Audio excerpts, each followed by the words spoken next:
June 1 నుంచి థియేటర్ల బంద్ లేనప్పటికీ ఈ వివాదం నివురుగప్పిన నిప్పులానే ఉందా? అసలు థియేటర్ బంద్ పిలుపు వెనుకున్న ఆ నలుగురు బడా నిర్మాతలు ఎవరు? తెలుగు చిత్రసీమ ఇచ్చిన రిటర్న్ గిఫ్ట్ కు కృతజ్ఞతలంటూ ఏపీ డిప్యూటీ సీఎం లేఖ రాయడం దేనికి సంకేతం? ఇకపై ప్రభుత్వంతో చర్చలు ఉండవని పవన్ తేల్చి చెప్పడంతో ఈ వివాదం ఎటు టర్న్ తీసుకోబోతోంది. ఇప్పుడివే ప్రశ్నలు టాలీవుడ్ ఇండస్ట్రీలో గుబులు రేపుతున్నాయట.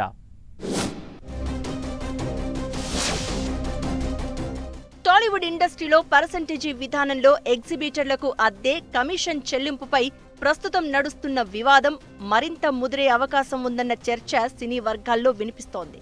ఎందుకంటే జూన్ 1 నుంచి థియేటర్ల బంద్కు పిలుపునిచ్చిన ఎగ్జిబిటర్లు వెనక్కి తగ్గి బంద్ నిర్ణయాన్ని విరమించుకున్నప్పటికీ వివాదం ఇంకా సద్దుమణగలేదనే వాదనలు వినిపిస్తున్నాయి.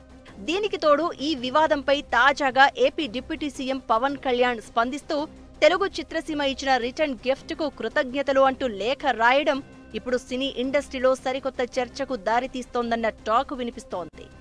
ఈ వివాదంపై ఇక ప్రభుత్వంతో వ్యక్తిగత చర్చలు ఉండవని, సినిమా సంఘాల ప్రతినిధులే ప్రభుత్వం దగ్గరకు రావాలని పవన్ కండిషన్ పెట్టడంతో ఈ ఇష్యూ ఎటు టర్న్ తీసుకుంటుందో అన్న చర్చ సినీ వర్గాల్లో వినిపిస్తోంది.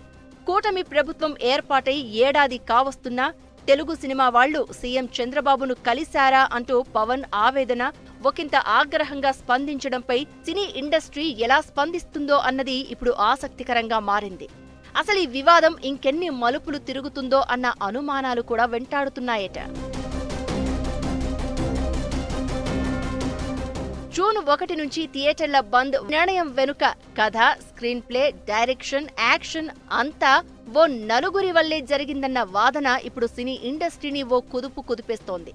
పర్సెంటేజీ పద్ధతిలో చెల్లింపులు జరగకపోతే జూన్ 1 నుంచి సింగిల్ థియేటర్లను మూసివేస్తామని కొందరు డిస్ట్రిబ్యూటర్లు కొద్ది రోజుల క్రితం హెచ్చరించారు. మిగిలిన డిస్ట్రిబ్యూటర్లతో సంబంధం లేకుండా ఓ నలుగురు మాత్రమే మొండిగా ఏకపక్షంగా ఈ నిర్ణయం తీసుకున్నారని విమర్శలు వ్యక్తమవుతున్నాయి. అయితే దీని వెనుక పవన్ కళ్యాణ్ నటించిన హరిహర వీరమల్లు సినిమాను అడ్డుకోవడమే ప్రధాన కారణంగా కనిపిస్తోందని ఏపీ సినిమాటోగ్రఫీ మంత్రి కందుల దుర్గేష్ ఆరోపించడం, ఆ తర్వాత దీనిపై విచారణ కూడా జరపాలని హోంశాఖను కోరడంతో అసలు సినీ ఇండస్ట్రీలో ఏం జరుగుతుందన్న చర్చ జరుగుతోంది. పవన్ నటించిన ఒక్క హరిహర వీరమల్లే కాదు, జూన్లో విడుదలకు సిద్ధమవుతున్న థగ్ లైఫ్, కుబేరా, కన్నప్ప వంటి సినిమాలకు బ్రేక్ పడే అవకాశం ఉందని, దీనిపై ఆయా సినిమాల నిర్మాతలు ఆందోళన చెందారట. ఒకవేళ జూన్ 1 నుంచి థియేటర్ల బంద్ అమలై ఉంటే వేల కోట్ల రూపాయల నష్టం వచ్చి ఉండేదన్న చర్చ సినీ ఇండస్ట్రీలో జరుగుతోంది. పవర్ స్టార్ పవన్ కళ్యాణ్ హీరోగా, నిధి అగర్వాల్ హీరోయిన్ గా, దర్శకుడు జ్యోతికృష్ణ, క్రిష్ జాగర్లమూడి కలయికలో తెరకెక్కిన అవైటెడ్ సినిమా హరిహర వీరమల్లు భారీ అంచనాల మధ్య జూన్ 12న రిలీజ్ కు రెడీ అవుతోంది. ఇలాంటి సమయంలో జూన్ 1 నుంచి థియేటర్ల బంద్ అంటూ ఎగ్జిబిటర్లు ప్రకటించడంతో ఒక్కసారిగా ఆ సినిమా రిలీజ్ పై ఊహించని ట్విస్ట్ ఎదురైంది. లాస్ట్ మినిట్ లో థియేటర్ల మూసివేత ప్రచారంతో అసలు ఈ సినిమా రిలీజ్ అవుతుందా కాదా అన్న ఆందోళన సైతం అభిమానులను వెంటాడింది. థియేటర్ల బంద్ విషయంలో ఫిలిం ఛాంబర్లో జరిగిన మీట్ అంతా సానుకూలంగా జరగకపోవడం అనేది మరో ట్విస్ట్ గా నిలిచిందట. ఈ డ్రామా వెనుక ఆ నలుగురు నిర్మాతలు ఉన్నారని, కావాలనే పవన్ కళ్యాణ్ సినిమాను అడ్డుకునేందుకే ప్రచారం అంటూ ఓ టాక్ బయటకు పొక్కిందట. అసలు పవన్ సినిమాలను అడ్డుకోవాలని కుట్ర చేసిన ఆ నలుగురు పెద్దలు ఎవరై ఉంటారనే చర్చ ఇప్పుడు సినీ ఇండస్ట్రీలో పెద్ద ఎత్తున జరుగుతోందట. మొత్తానికి జూన్ 1 నుంచి థియేటర్ల బంద్ ఏమీ ఉండదని తెలుగు ఫిలిం ఛాంబర్ ప్రకటించినప్పటికీ సమస్య మాత్రం అలాగే ఉంది. తదుపరి సమావేశంలోనైనా దీనిపై క్లారిటీ వస్తుందా లేదా అనేది చూడాల్సిన అవసరం ఉంది.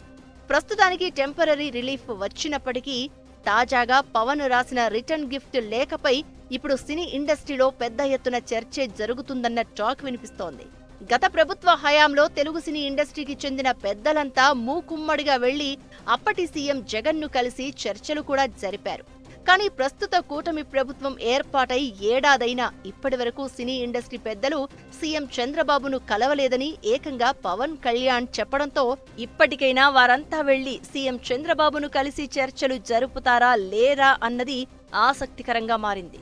మరోవైపు ఇకపై ప్రభుత్వంతో వ్యక్తిగత చర్చలు ఉండవని, సినిమా సంఘాల ప్రతినిధులే రావాలని పవన్ కండిషన్ పెట్టడంతో రాబోయే రోజుల్లో ఏం జరగబోతుందన్నది ఉత్కంఠగా మారింది.